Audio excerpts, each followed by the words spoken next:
Hello दोस्तों, आज फिर से हम नेट जेआरएफ के सीरीज पर फिर से एक नई क्लास लेके आए हैं।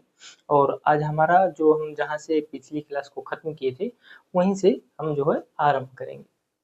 हम जो है आज इतिहास की उत्पत्ति की बात करेंगे, सॉरी क्षमा चाहता हूँ, भूगोल की उत्पत्ति की बात करेंगे कि अगर हमें भूगोल की बात करें तो भूगोल कहाँ से आया।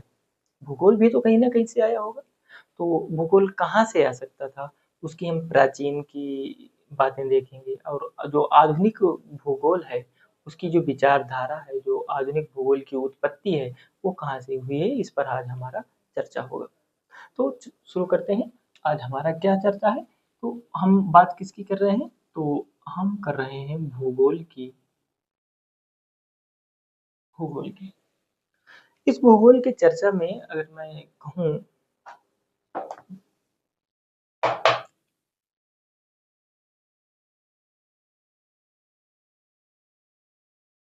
भूगोल, तो आज हमारा क्या है, कालानुक्रमित कालानुक्रमित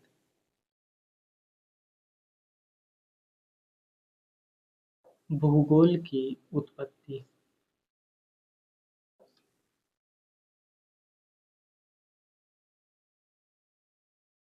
कालानुक्रमित भूगोल की उत्पत्ति की बात हम करने जा रहे हैं। अगर हम उत्पत्ति की बात करते हैं तो मैं कह रहा हूँ प्राचीन काल से हम किसी भी चीज को हम कहाँ से स्टार्ट करते हैं।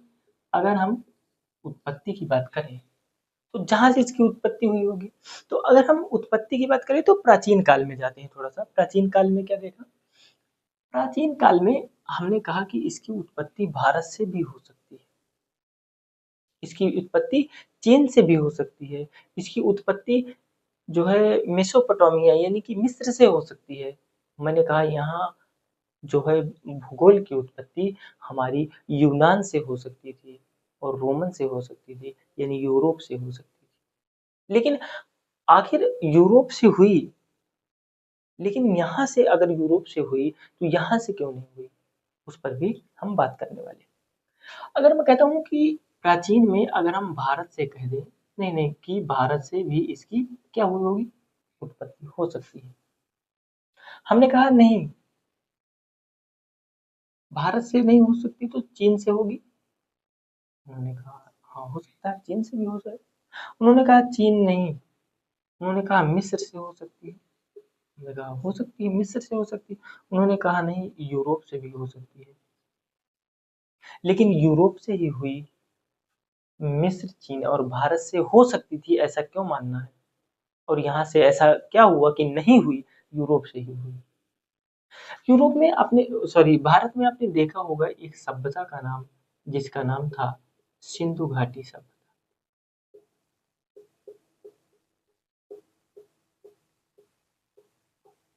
क्या नाम था, सिंधु घाटी सभ्यता। और यही भारत में हमने भूगोल की बात की थी, हमने खगोल की बात की थी, हमने भूगोल और खगोल की बात की थी। और हम भारत के किन्होंने की थी, तो आर्यभट्ट ने की। आर्यभट्ट साहब जो थे, महोदय जी थे, तो आर्यभट्ट ने कहा था कि जो हमारी पृथ्वी है वो क्या है, गोल है, यानी भूगोल है। और उन्होंने खगोल की भी बात की। मैं कहता हूँ कि सिंधु सभ्यता का मैंने क्यों लिया, जिक्र किया, मैंने चीन का बात क्यों किया, मैंने मिस्र, यूरोप की बात क्यों की। मैं कह रहा हूँ कि जो मैंने पिछली परिभाषाएं आपको बताई, उन परिभाषाओं में मैंने क्या कहा कि जहां पर प्रकृति और मानव के बीच अंतर संबंध का अध्ययन ही क्या कहलाता है, भूगोल कहलाता है।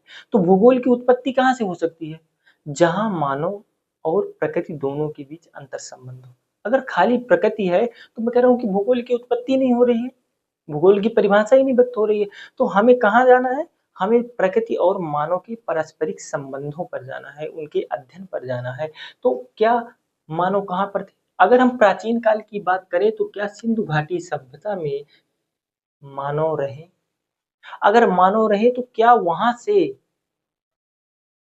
हमारे प्राचीन काल की बात करें तो क्या वहाँ से एक भूगोल की उत्पत्ति का संशय बन सकता है कि नहीं बन सकता? हाँ, उत्पत्ति का एक अंश मिल सकता है, बिल्कुल मिल सकता है।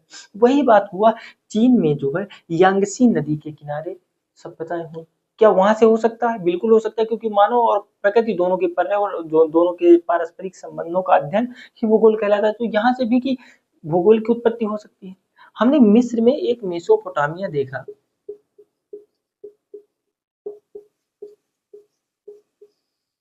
मेसोपोटामिया की सभ्यता हमने देखी दजला और फरात दो नदियों के बीच में।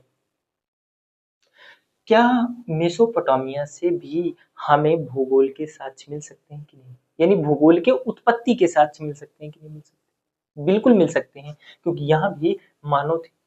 लेकिन यूरोप में अगर बात करूं तो दो चीजें आती हैं, एक आता है क्या रोमन और दूसरा यूनान। पहले यूनान आया फिर रोमन, यूनान और रोमन।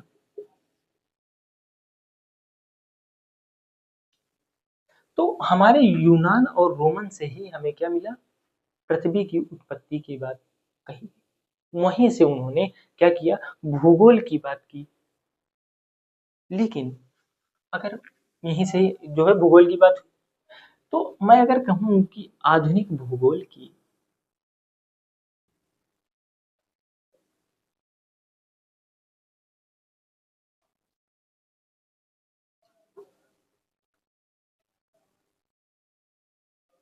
उत्पत्ति की बात करें, आधुनिक भूगोल की उत्पत्ति की बात करें तो कहां से हुआ? यूरोप से हुआ। भारत सिंधु घाटी सभ्यता, आर्यभट्ट चीन की यांगसी नदी के किनारे सभ्यताएं और मिस्र की मेसोपोटामिया सभ्यता से नहीं हुआ, बल्कि आधुनिक भूगोल की उत्पत्ति का जो आधार है वो हम यूरोप से मानते हैं। यूरोप से ही हुआ। इन्होंने क्या कहा? इन्होंने भूगोल की बात की और उन्होंने पृथ्वी की बात करते हुए इन्होंने कहा कि जो हमारी पृथ्वी है वो कैसी है? तो उन्होंने कहा कि एक तस्तरी की तरह है। जो पृथ्वी है, पृथ्वी तस्तरी के आकार की है। कैसी है? तस्तरी की आकार, तस्तरी का आकार है पृथ्वी जो हमारी है। वो कैसी है? तस्तरी की नाई है, यानी कि अर्थ फ्लैट डिस्क है। इन्होंने अर्थ को फ्लैट डिस्क की बात की जब हम बात भूगोल की कर रहे हैं। ये तो फ्लैट डिस्क कह रहे हैं भाई साहब कि एकदम तस्तरी है। ये हम आर्यभट्ट साहब हमारे कह रहे हैं कि नहीं, पृथ्वी गोल है, स्फेरिकल है। ये फ्लैट डिस्क की बात कर रहे हैं। भारत उस समय जो है हमारा स्फेरिकल की बात कर रहा था। जो यूरोप ने आगे आकर के उस बात को माना, स्वीकार किया और इसको तस्तरी को खारिज किया। लेकिन हम कह रहे हैं कि उस समय आर्यभट्ट हमारे कह रहे थे कि नहीं, पृथ्वी हमारी भूगोल यानी जो भूमि है वो गोल है, भू यानी पृथ्वी हमारी गोल है। लेकिन यूरोप कह रहा था नहीं, आप गलत। क्या कह रहा था? तस्तरी। अच्छा, यूरोप ने क्या हमारी बात को काटा? नहीं काटा। उन्होंने क्या किया? उन्होंने प्रचार किया कि नहीं, डिस्क है, फ्लैट डिस्क है। अब ये बताइए, जो आर्यभट्ट ने जो बुक लिखी, क्या वो बुक एक व्यापक क्षेत्र में पहुंच पाई? नहीं पहुंची।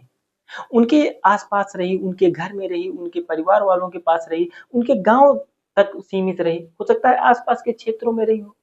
एक ही बुक थी, एक ही कॉपी लिखी हुई थी। अगर उसकी दूसरी प्रति बनानी थी तो हम क्या करते?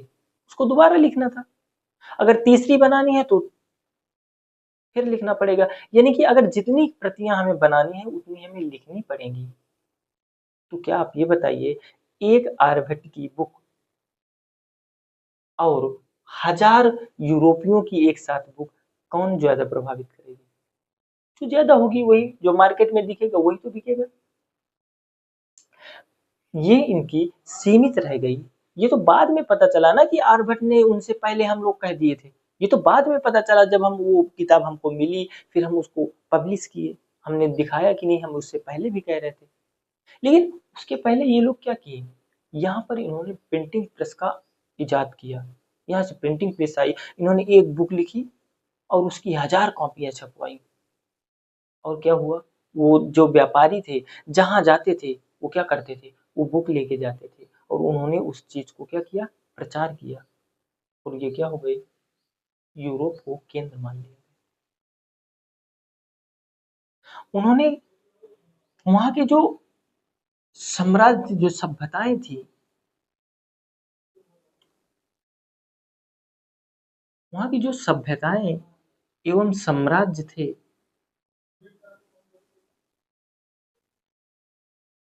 उन्होंने निवेश किया, उन्होंने पैसा लगाए, उन्होंने जो है उस चीज़ को बढ़ावा दिया कि नहीं आप करिए, आप खोज करिए, हम आपके साथ हैं। वो सारी चीज़ें यूरोप के पास थी। हालाँकि आधुनिक इसमें जो है हम सिर्फ़ क्या कर रहे थे, तार्किक थे और कुछ नहीं था। हमारे पास विज्ञान नहीं थे। जो हमने अभी पिछले क्लास में विज्ञान की बात छोड़ के आए हैं, हम वर्णन और व्याख्या में और वर्सेस विश्लेषणात्मक की बात कर रहे थे। अभी वो पीछा नहीं छोड़ेगा। अभी हम विज्ञान की बात ही शुरू करने वाले हैं। हम विज्ञान की बात करेंगे। यही हुआ, इन सभ्यताओं और जो साम्राज्य थे, इन्होंने इनको बढ़ावा दिया कि आप जाइए और यूरोप में जो ये भूगोल का है, जो उसका क्या करिए, व्यापक क्षेत्र करिए। ये जाते, व्यापार करने जाते, वो वहाँ करके क्या लाते, व्यापार करते और जो है अपनी बुक्स को लेते, अपने विचारों को लेके आते और दूसरे तक विचारों को प्रभावित करते। अब ये बताइए, एक भारत में यूरोप का व्यक्ति आता है और अपने विचार प्रस्तुत करता है, देता है दूसरों को, वो उसको पढ़ता है। और एक आर्यभट्ट की बुक जो भारत में अवेलेबल है, लेकिन उसका एक व्यापक क्षेत्र नहीं मिला।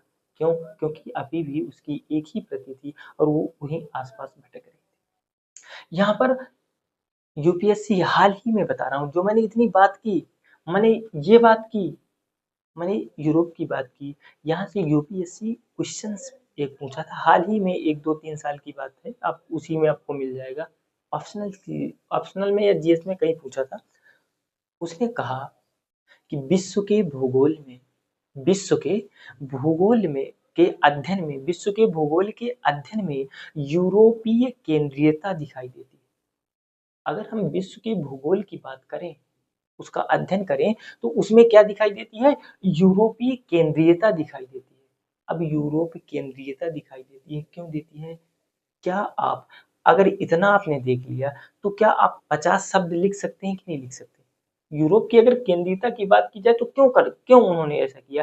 क्योंकि उनके पास क्या था, यूनान और रोमन आए, उनके पास क्या था, सभ्यताएं और साम्राज्य। जो यूनान और रोमन थे, उन्होंने पैसा निवेश किया, उन्होंने अपनी बात को रखी, प्रिंटिंग प्रेस का इजाद हुआ।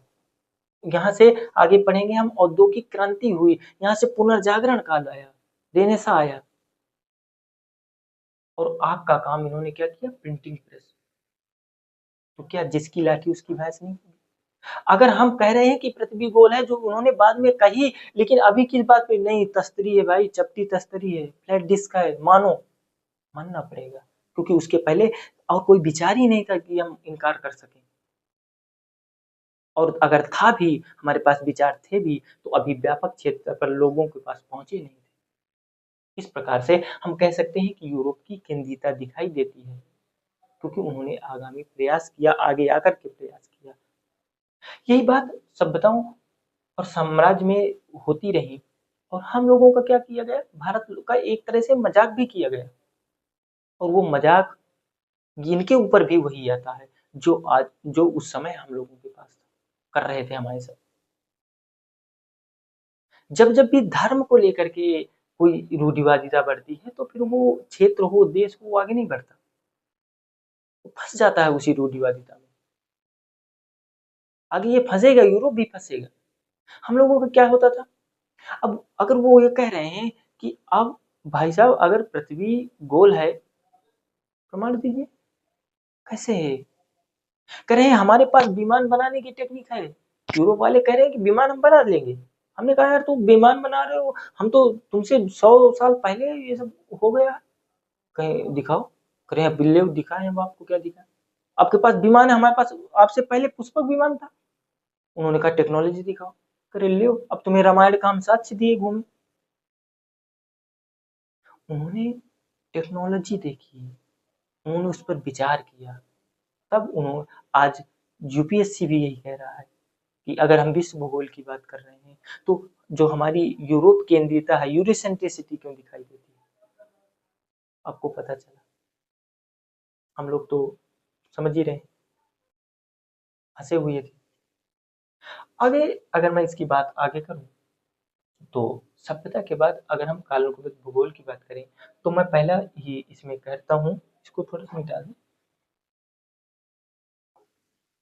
प्राचीन काल की बात करें, यूनान और रोमन की बात करें। यूनान और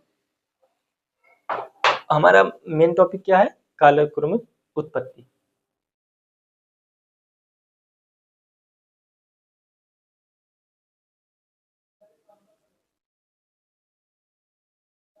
लॉजिकल एवोल्यूशन।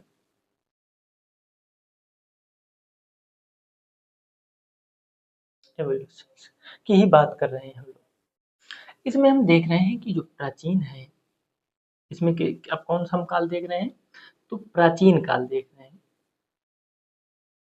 या तो हम इसी को यूनान या रोमन, यूनान तथा रोमन है, एंड कर लीजिएगा यूनान तथा रोमन काल। ये कब से चला? तो ये 14th सेंचुरी बीसी से लेकर 2nd सेंचुरी एडी तक। ये काल कैसा है? तो 14th सेंचुरी बीसी से लेकर 2nd सेंचुरी एडी तक का काल की बात कर रहे हैं। अगर मैं इस काल की बात करूं, प्राचीन और यूनान काल की, तो इस काल में कुछ महत्व क्या हुआ? यहाँ पर हमारी भौगोलिक विचारधारा का जन्म हुआ। भौगोलिक विचारधारा का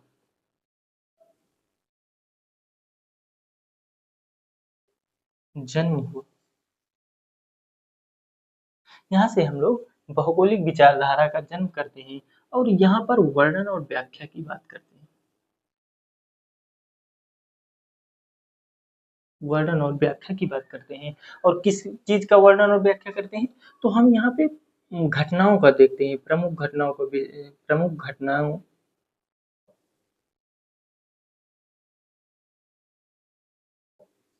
घटनाओं की बात करते हैं।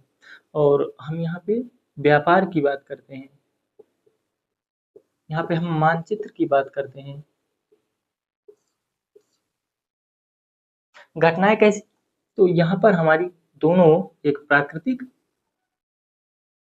और मानवीय, प्राकृतिक और मानवीय दोनों घटनाओं की बात करते हैं, व्यापार की बात करते हैं, मानचित्र की बात करते हैं। हम यहाँ पर स्थान की बात करते हैं। किसकी बात करते हैं? हम स्थान की बात करते हैं। और जो सबसे मैं प्रमुख कहूँ तो यहाँ पर हम पृथ्वी की खोज की भी बात करते हैं। पृथ्वी की खोज की बात करते हैं। पृथ्वी की खोज से ही हमें क्या मिला? व्यापार मिला। पृथ्वी की खोज के चक्कर में ही तो हम व्यापार किए। जैसे जैसे हमें पृथ्वी की खोज की, वैसे वैसे हमारा व्यापार बढ़ता गया। अगर मैं पृथ्वी की खोज और व्यापार से अलग कुछ कहूँ तो क्या कह सकता हूँ? इस इन्होंने क्या किया? इन्होंने पृथ्वी को क्या कहा? पृथ्वी का जो आकार कहा, इन्होंने क्या कहा? फ्लैट डिस्क, यानी चपटी तस्तरी। इन्होंने चपटी तस्तरी कहा। और इन्होंने पृथ्वी को सौर केंद्रित नहीं माना, बल्कि क्या माना? इन्होंने भू केंद्रित विश्व माना।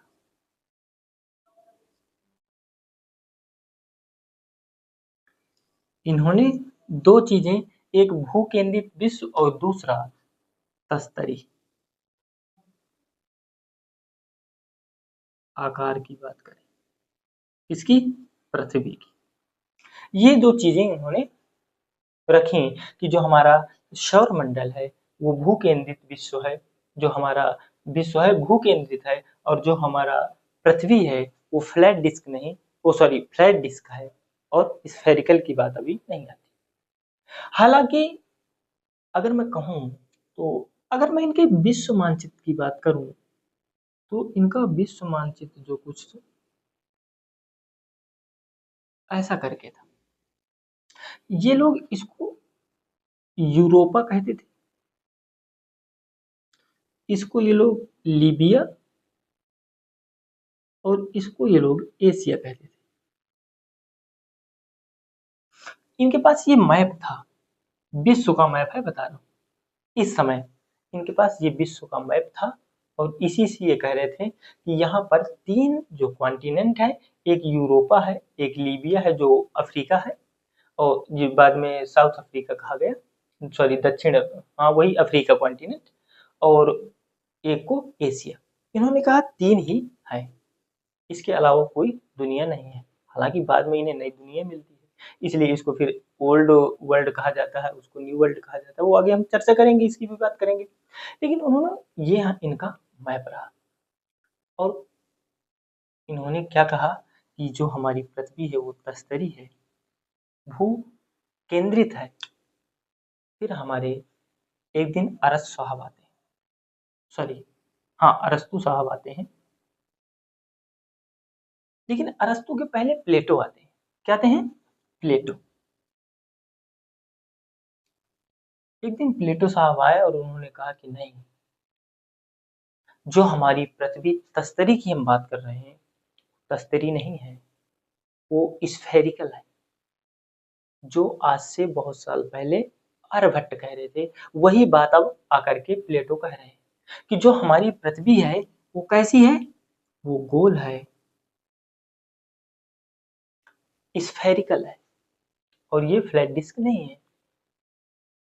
तो ये हो गया कि कैसे। उनसे पूछा गया कि पृथ्वी गोल क्यों, ऐसा क्यों? उनके पास वैज्ञानिक मत नहीं था, उनके पास वैज्ञानिक प्रमाण नहीं था। उन्होंने तर्क दिया, और देखो कितना तगड़ा उन्होंने तर्क दिया। उन्होंने कहा इसे भगवान ने बनाया है, हम सबको भगवान ने बनाया है, और जो भगवान जो चीज बनाता है वो एकदम परफेक्ट बनाता है। भगवान ने मुझे बनाया है, देखिए मुझे कितना परफेक्ट बनाया है। अगर मुझे जो है 20 से काटा जाए, अगर मुझे किसी व्यक्ति को दो भागों में 20 से काट के दो भागों में अलग अलग किया जाए, तो दोनों जो भाग होंगे वो एक दूसरे के समान होंगे। जब एक दूसरे के समान होंगे, उनका मतलब ये था कि अगर किसी ऐसी चीज ऐसे ही भगवान बनाता है जिसको काटने पर दोनों एक दूसरे के समान दिखेंगे, इसलिए वो स्फेरिकल ही होगी पृथ्वी, क्योंकि स्फेरिकल को कहीं से आप काटिए, जहां से भी काटेंगे वो दो बराबर भागों में कटेगी, और दोनों सेम दिखेगी। वही एक ऐसी चीज हो सकती है स्फेरिकल, जो गोल होगी वही दिखेगी। ये उनका तर्क था, और वो तर्क देके चले गए। और इसके बाद इनके शिष्य प्लेटो के शिष्य अरस्तु आते हैं, और अरस्तु इसको प्रमाण के साथ सिद्ध करते हैं कि नहीं, जो पृथ्वी है वो हमारी गोलाकार है। ये हमें प्रमाण के साथ सिद्ध करते हैं। ये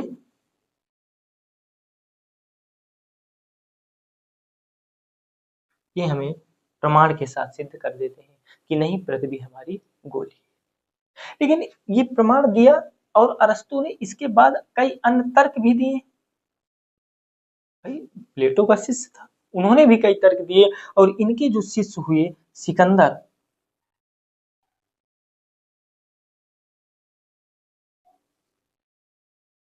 सिकंदर ने कहा गुरुजी परेशान ना होइए, जो जो आप तर्क दिए हैं उनको मैं सिद्ध करूंगा।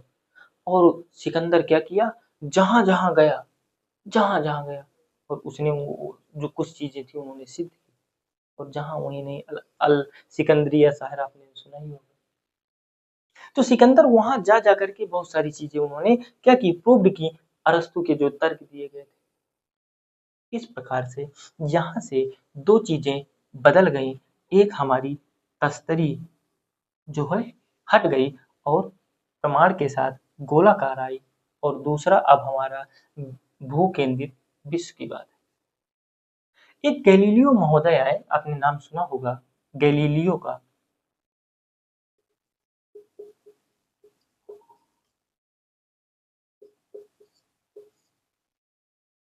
गैलीलियो साहब आए और उन्होंने कहा, नहीं यार, जो हमारा भू केंद्र विश्व की बात हो रही है ना, वो मुझे कुछ सही नहीं लग रहा। और ये जो हमारी भू केंद्र की जो विचारधारा है, ये गलत है, यह सौर केंद्रित है।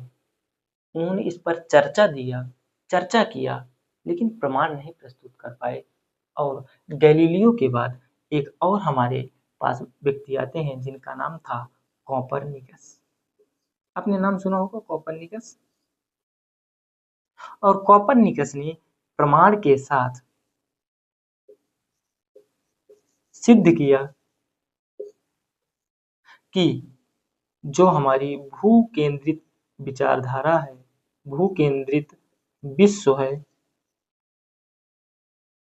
वो गलत है, यह हमारा सौर केंद्रित।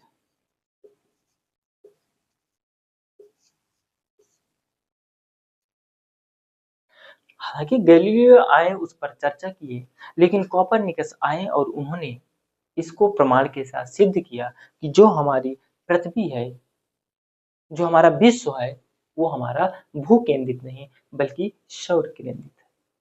इस प्रकार से जिन्होंने खुद अपने ही विचारों को उन्होंने क्या किया, खारिज किया।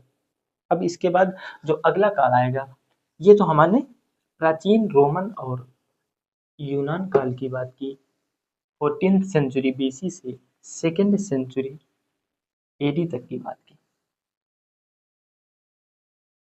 ये यूरोपा, लीबिया और एशिया, इतना ही ये दुनिया जानते थे। लेकिन इसके बाद जब मध्यकाल आता है,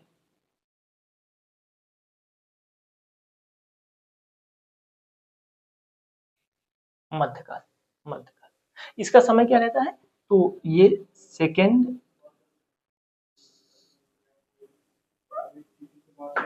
सेंचुरी एडी से लेकर 14th सेंचुरी एडी तक, ये 2nd सेंचुरी एडी से लेकर के 14th सेंचुरी एडी तक का काल रहता है। इस काल में इन्होंने क्या किया, यूरोप में एक क्रांति आती है। कैसी, डाउनफॉल की, उत्थान की नहीं आती, अब यहाँ पर डाउनफॉल की आती है। और इस काल को यूरोप का अंधा युग कहा जाता है, अंधा दौर कहा जाता है। क्योंकि इस समय अब यूरोप में इस समय यूरोप में क्या आ चुका है, यूरोप में इस समय धर्म आ गया है। और वह कौन सा, ईसाई। ईसाई धर्म आ गया है, और धर्म के साथ आपने कैथोलिक चर्च आ गया। अब भाई साहब, ईसाई धर्म भी आ गया और चर्च भी आ गया। उन्होंने कहा कि यार देखो, एक बात है, जो हमने कर लिया उतना बहुत है, ठीक है ना। अब धर्म के विरुद्ध एक भी नहीं जाना। मतलब चर्च आया, धर्म आया, और उन्होंने कहा धर्म के विरुद्ध नहीं जाना। वहां पर रूढ़िवादी आई, और इसी रूढ़िवादिता की वजह से इसे यूरोप का अंधा युग या अंधा दौर कहा गया। जितनी किताबें थी, कहे जलाओ इन्हें सब, जो धर्म के विरुद्ध जा रही थी, मानचित्र थे, उन्हें कहा हटाओ। वहां पर दर्शन थे, दार्शनिक थे, या दर्शन जो था, उन्हें कहा खत्म करो। सबको खत्म कर रहे। भूगोल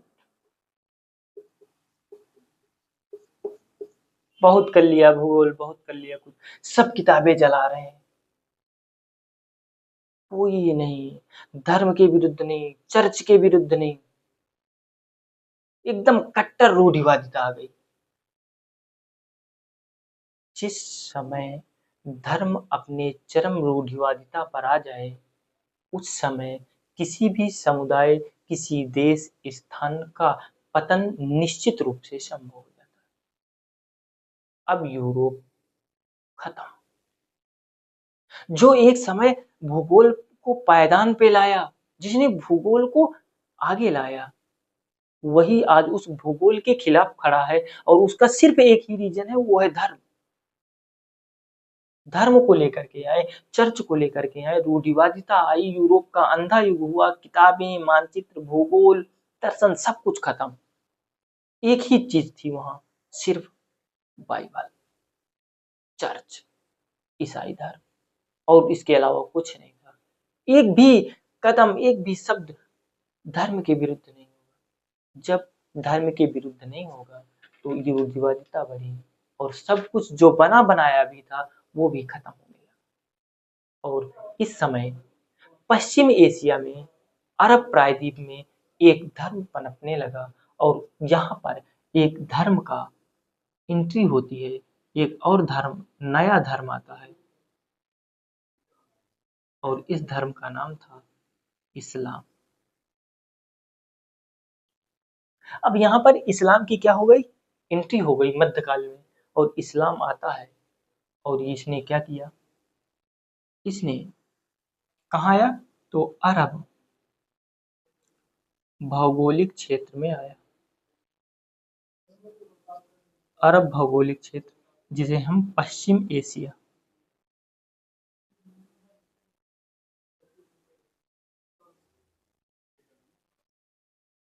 कहाँ आया, पश्चिम एशिया में आया। यहाँ से हमको बहुत सारी चीजें मिली। इन्होंने प्रमुख भौगोलिक तथ्य दिए, प्रमुख भौगोलिक तथ्य दिए, उनमें से इन्होंने मरुस्थल की बात की, नदी घाटी की बात की, इन्होंने इन्होंने मानसून की बात की, और इन्होंने यहाँ मरुस्थल होने की वजह से यहाँ का जो आसमान था वो साफ था, तो इन्होंने खगोल पर भी बात की। किस किस पर बात की, इन्होंने नदी अपर्दन की बात की,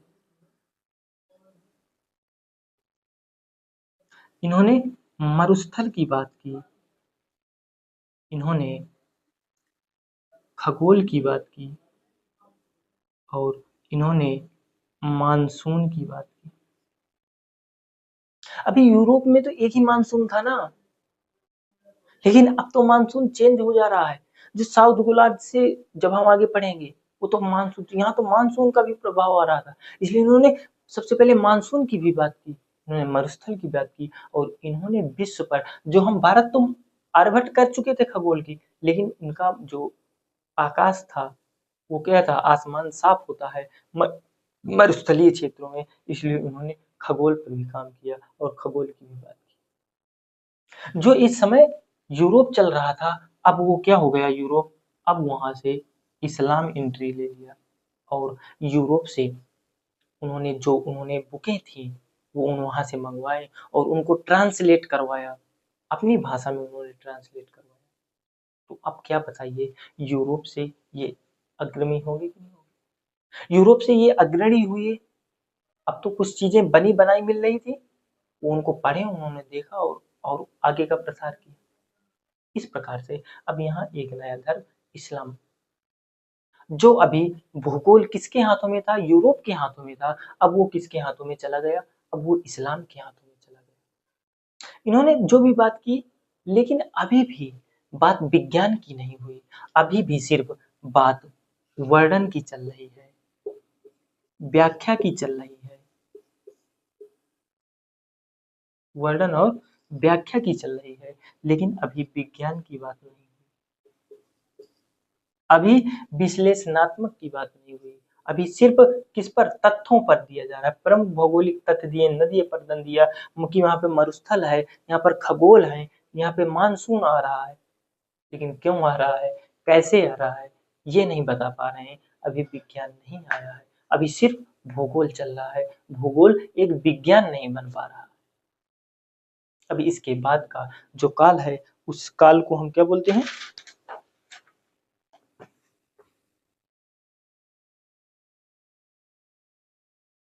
पुनर्जागरण काल। जब सारी चीजें अब कौन कंट्रोल कर रहा है? अरब कंट्रोल कर रहा है। अब उस समय यूरोप की आंखें खुली कि भाई यार हम तो परेशान हो गए, हमने तो धर्म के नाम पर हम खुद अपने आप को ठग लिए। अब तो सही नहीं है। अब यहाँ से एक नया काल आता है और उसका नाम है पुनर्जागरण।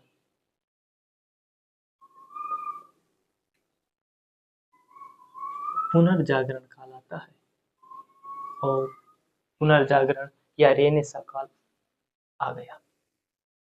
इसे हम खोज का दौर भी कहा जाता है। पुनर्जागरण को क्या कहा जाता है?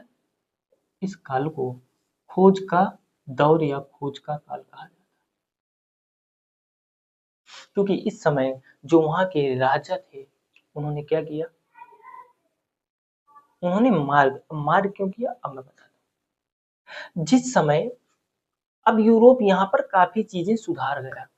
अभी तक जो यूरोपा, लीबिया और एशिया को ऐसे करके कुछ बनाता था। अब यूरोप के पास क्या किया? यूरोप को कुछ चीजें जो है व्यापार के माध्यम से उसने किस पर सुधार किया? उन्होंने मानचित्र पर सुधार किया और अंततः उसको क्या मिला? अंततः उसको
मैंने यूरोप को बताया है बनाना।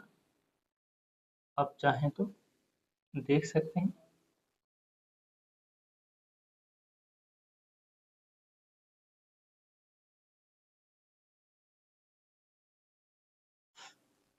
इस प्रकार से हमने एशिया, ये हमारा क्या है? यूरोप है, जिसे यूरोपा कहते थे। और ये हमारा एशिया है और ये हमारा लीबिया या इसी को अब अफ्रीका कहा जाने लगा। जो एक साधारण सा मैप बनाते थे ऐसे करके, एक बुद्धू मैप से उन्होंने एक बुद्धिमान मैप बनाना सीख लिया। इस बात को मानते हैं? जो एक बुद्धू मैप बनाते थे, अब उन्होंने एक बुद्धिमान मैप तैयार कर लिया।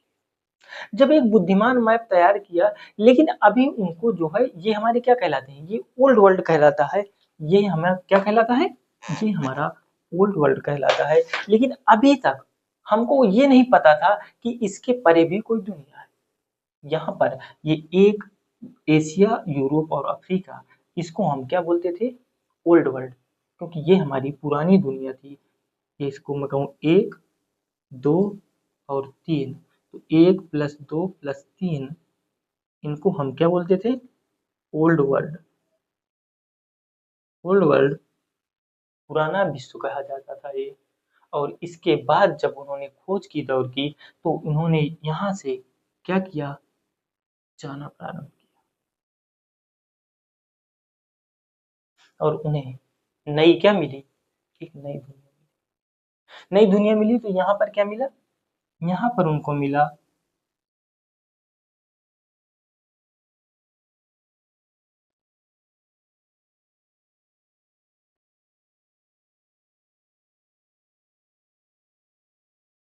उनको नॉर्थ अमेरिका मिला, साउथ अमेरिका मिला, उनको यहाँ पर क्या मिला? यहाँ पर उनको ऑस्ट्रेलिया मिला। क्या मिला? ऑस्ट्रेलिया मिला। अब यहाँ से और यहाँ पर क्या मिला? अंटार्कटिका मिला। तो अगर मैं ये कहूँ, ये 4, 5 और ये 6 और ये 7, तो अगर मैं 4, 5, 6 और 7 को कहूँ तो इन्हें हम न्यू वर्ल्ड कहते हैं। क्या वो बोलते हैं इनके? New world. ये कब खोजे गए? ये बाद में खोजे गए, पुनर्जागरण काल के बाद। इन्होंने पुनर्जागरण काल का दौर कैसे आया? जब एक समय रूढ़िवादिता रही और जब इस्लाम का हुआ, तब इन्होंने क्या किया? यहाँ पर एक इस्लाम धर्म, इस पर क्षेत्र पर इस्लाम धर्म पनप रहा था और यहाँ पर रोमन साम्राज्य, जहाँ पर ईसाई, इस क्षेत्र में क्या थे? ईसाई।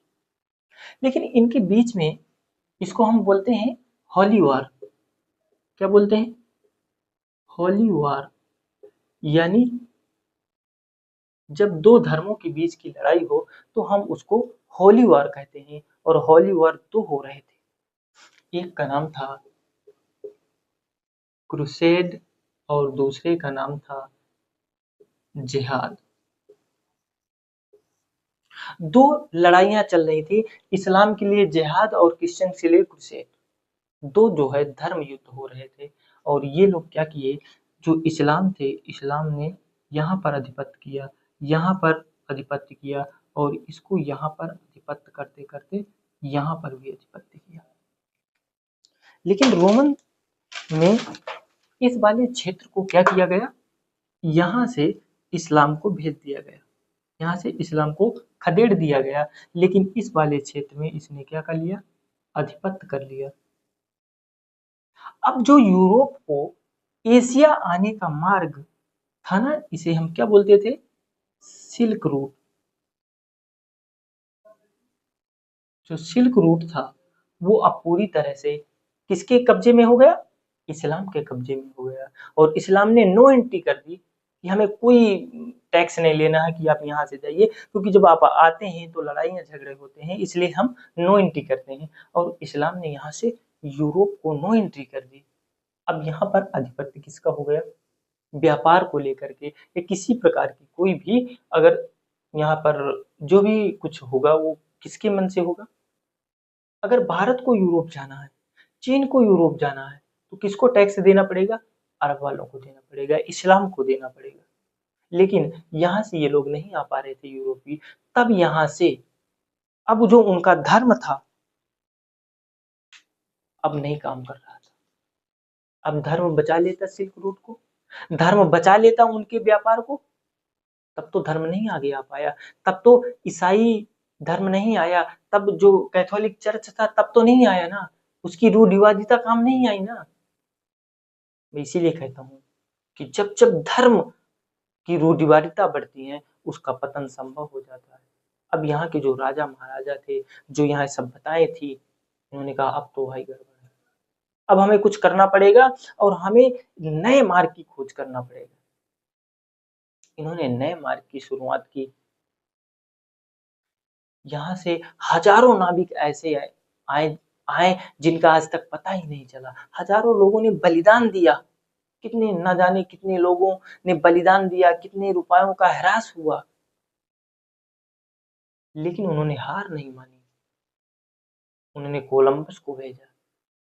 कोलंबस के पास अभी ये मैप नहीं था, कोलंबस के पास ये मैप होता तो शायद सही पहुंचता, लेकिन उसके पास जो मैप था वो गलत था। और उन्होंने क्या खोजा? उन्होंने गए जरूर गलत रास्ते पर, लेकिन उनको एक नई दुनिया मिली। वास्को डी गामा आए, केरल आए, भारत की खोज हुई। स्पेचू जो थे अमेरिगो डिस्प्यूटी, उन्होंने गए और उनके नाम पर अमेरिका पड़ा। उन्होंने क्या किया? उन्होंने लगातार सब जो है संघर्ष जारी रखा कि नहीं, हमको एक नए जो है मार्ग की खोज ही करना है। बात मार्ग खोज की थी, लेकिन उन्होंने तो दुनिया को खोज डाला। उन्होंने जो छुपे हुए और दुनिया थी उसको भी खोजा उन्होंने। इसलिए ये जो बाद के खोजे हुए थे north America, south America, Antarctica और ऑस्ट्रेलिया, इसलिए इनको हम क्या बोलते हैं, न्यू वर्ल्ड कहते हैं। और जो हमारी पुरानी थे यूरोपा, एशिया और अफ्रीका, जिसको हम यूरोप, एशिया और अफ्रीका है, अफ्रीका को लीबिया और यूरोप को यूरोपा कहा जाता है, वो ओल्ड वर्ल्ड में आ गए, 1 2 3। इस प्रकार से यहाँ पे पुनर्जागरण काल आया और उन्होंने जब ये सारी चीजें की, उसके पहले उन्होंने धर्म को एक तरफ किया। उन्होंने ये माना कि अगर हम आगे नहीं बढ़ पा रहे हैं और उसका रीजन सिर्फ हमारा धर्म है, उन्होंने कहा ये फिर धर्म नहीं है हमारा। कोई किसी भी किसी का धर्म कभी ये नहीं चाहता कि वो उन्हीं की बेड़ियों से बंध जाए, वो अपनी ही बेड़ियों से बंध जाए और आगे न बढ़े, ऐसा कोई धर्म नहीं कहता। उन्होंने जहां जहां धर्म को लेकर के प्रॉब्लम्स थी, जहां जहां पर बाइबल गलत कर रहा था, उन्होंने उस पर सवाल किए, उन्होंने उस पर क्या किए, सवाल किए, उन पर संशोधन किए और तब जाकर के उन्होंने उस रूढ़िवादिता से निकले। उन्होंने कहूँ तो उन्होंने पूरी तरह से जब ऑर्थोडॉक्सी को खत्म किया, जब अपनी रूढ़िवादिता का वो खत्म किया, उन्होंने अपनी जो अंधविश्वास मान्यताओं को खत्म किया, तब जाकर के उन्होंने एक नई दुनिया की खोज की। ऐसे नहीं कर ली। अब बताइए, मैं कहता हूँ आपसे, मैंने पहले क्वेश्चन किया था और फिर वही क्वेश्चन कह रहा हूँ। यूपीएससी कहती है कि अगर हम विश्व भूगोल का अध्ययन करते हैं तो उसमें यूरोसेंट्रिसिटी यानी यूरोप की केंद्रीयता दिखाई देती है। ऐसा क्यों? पता चला? हाँ, पता चला। इसमें इतिहास भी है, उन राजाओं और उन सभ्यताओं के द्वारा इस पर निवेश भी तो है, इकोनॉमिक्स भी तो लगी हुई है। वहाँ वो नाविक जिस माध्यम से गए, वहाँ पर भूगोल भी तो लागू है। क्या मैंने जो आज की क्लास की, इस पर मैं एक क्वेश्चन और कह सकता हूँ क्या? यह विषय बहुआयामी है। भूगोल विषय एक बहुआयामी विषय के रूप में बता सकते हैं कि नहीं, यहाँ इतिहास का भी रोल है, यहाँ इकोनॉमिक्स का भी रोल है, यहाँ जियोग्राफी का तो रोल है ही, यहाँ कई अन्य अन्य प्रकार से, यहाँ पर धर्म को लेकर, यहाँ संस्कृति की बात है, यहाँ पर धर्म की बात है। क्या यहाँ पर कई प्रकार से या अन्य अन्य सब्जेक्ट से जो बहु विषय आयामी जो दिखा, क्या उस पर आप 4 शब्द लिख पाएंगे कि हाँ, यहाँ पर तो इतिहास भी है, यहाँ पर तो धर्म भी आ रहा था, यहाँ पर संस्कृति आ रही थी, और यहाँ पर जो उन राजाओं और महाराजाओं के द्वारा निवेश किया गया वो भी तो था, बलिदान भी तो लगा है। कितने नाविकों ने अपनी जान न्यौछावर कर दिए जो कभी वापस ही नहीं गए, लौट के वापस ही नहीं जा पाए, समुद्र में ही खो गए। समझिए, तब उन्हें यूरोप को केंद्रीयता मिली, यूरोसेंट्रिसिटी मिली। हम लोग क्या कह देते हैं, जिसकी लाठी उसकी भैंस थी।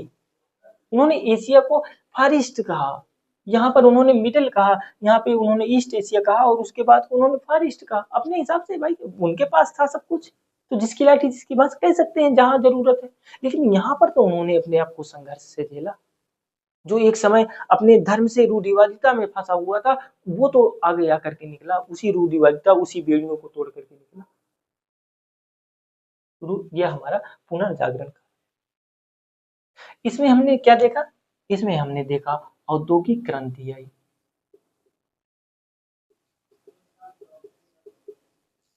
औद्योगिक क्रांति आई, यहाँ पर वैज्ञानिक चिंतन आया, यहाँ पर प्रिंटिंग प्रेस आई, प्रिंटिंग प्रेस आया, और यहाँ पर वैज्ञानिक चिंतन तो हो ही गया, और यहाँ पर हमारी जो कला है, हमारी संस्कृति है, नए विचार और जो हमारे साहित्य थे पर बल दिया गया।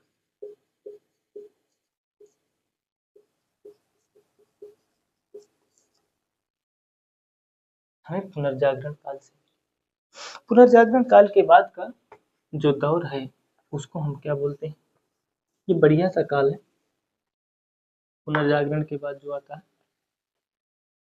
और इसके बाद का जो काल है उसे हम क्लासिकी क्या बोलते हैं? क्लासिकी काल कहा जाता है। जिस प्रकार से अच्छा यहाँ पे थोड़ा सा और देख लीजिए, हम एक चीज और देख लेते हैं। तो यहाँ पे आपने देखा पुनर्जागरण में हमने क्या कहा? खोज का दौर कहा। क्या कहा? हमने खोज का दौर कहा कि ये खोज का दौर का समय था पुनर्जागरण को। यहाँ से क्या खोज के दौर से तथ्यों तथा तथ्यों तथा नई जानकारी का विस्फोट हुआ भाई। जब इन्होंने खोज किया, अलग अलग क्षेत्रों में गए, तो वहां से तथ्यों तथा नई जानकारियां प्राप्त हुई। अब विस्फोट हुआ। जब उन्होंने विस्फोट हुआ तो वहां से बहुत सारी चीजें निकल आई। उन्हें मानचित्र को सुधारा। सबसे पहले उन्होंने क्या देखा? मानचित्र को सुधारा। जहां जहां गलतियां थी वहां पे उन्होंने सुधारा और प्लस नया बना। जहाँ गलती की थी उन्होंने वहां सुधारा और इसके बाद जो नए मिले उनको ऐड भी किया। तो एक विश्व का मानचित्र मिला यहाँ से। और यहाँ पर जब कुछ चीजें व्यापक मिली, कुछ चीजें क्या मिली? व्यापक मिली। उन्होंने कहा यार इसका बंटवारा करो, इसको प्रादेशिक क्षेत्र में बांटो, इसका विभाजन करिए, आप इसका वितरण करिए, विभाजन करिए, प्रादेशिक में बांटिए और क्रमबद्ध में बांटिए, विषय वस्तु में बांटिए। यहाँ से क्या हुआ? क्रांति आ गई। लेकिन अभी भी हम किस पर फंसे थे? अभी भी हम वर्णन और व्याख्या पर फंसे थे। अभी हमारा विज्ञान नहीं बना। हम कल से यही बात कर रहे हैं, विज्ञान नहीं बन रहा। लेकिन अब हमारा कौन सा काल आ रहा है? क्लासिकी काल। और इस क्लासिकी काल में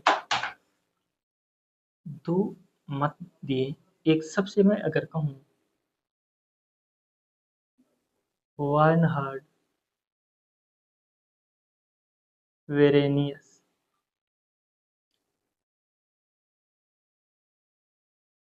और इमानुएल कांट।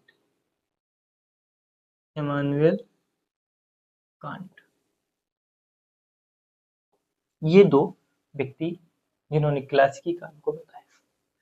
वह जो वार्नहार्ड वेरेनियस थे, इन्होंने कहा कि देखिए, अगर हम भूगोल को पढ़ना है आपको, अगर आपको भूगोल पढ़ना है, अब भूगोल का विषय क्षेत्र क्या हो गया? अब तो व्यापक हो गया ना। अब भूगोल जो है ना, अब भूगोल इस पर क्या हो गया? भूगोल अब भाई साहब एक अध्ययन के विषय के रूप में,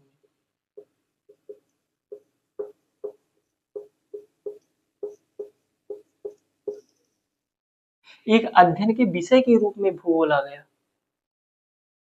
तो जो वार्नहार्ड वेरेनियस थे, उन्होंने कहा कि अगर भूगोल को पढ़ना है तो भूगोल को दो तरीके से पढ़ो।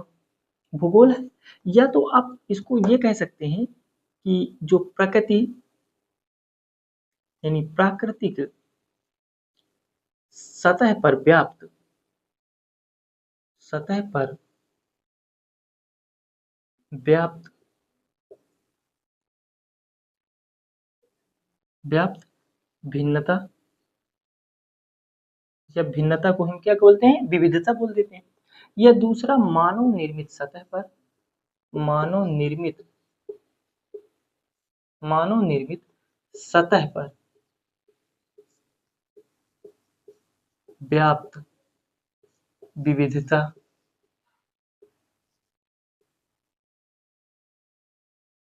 देखो, विविधता और भिन्नता में कोई अंतर नहीं। भिन्नताएं ही अलग अलग भिन्नताएं विविधता कहलाती हैं। तो दोनों में लिख सकते हैं यहाँ पे विविधता, ये भी विविधता ही है। उन्होंने कहा कि अगर भूगोल को पढ़ना है तो उन्होंने कहा कि एक प्राकृतिक सतह पर व्याप्त भिन्नता के आधार पर पढ़ लो और एक मानव निर्मित सतह पर व्याप्त भिन्नताएं पढ़ लो। हमने इसी प्राकृतिक सतह पर व्याप्त भिन्नता को हम फिजिकल जियोग्राफी नाम दिए, जिसे हम भौतिक भूगोल कहते हैं। और मानव निर्मित सतह पर व्याप्त भिन्नताएं, इसलिए इसको हम ह्यूमन जियोग्राफी कहते हैं, यानी मानव भूगोल।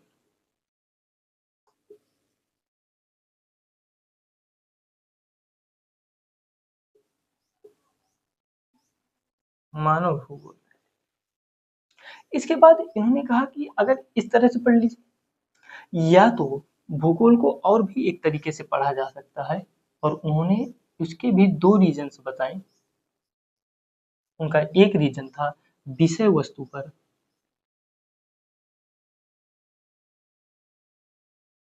और प्रादेशिक। प्रादेशिक को हम क्षेत्रीय भी कह सकते हैं, यानी विभाजन करके।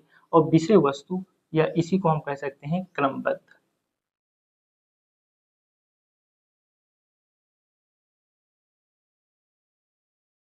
रीजन में और क्रमबद्ध।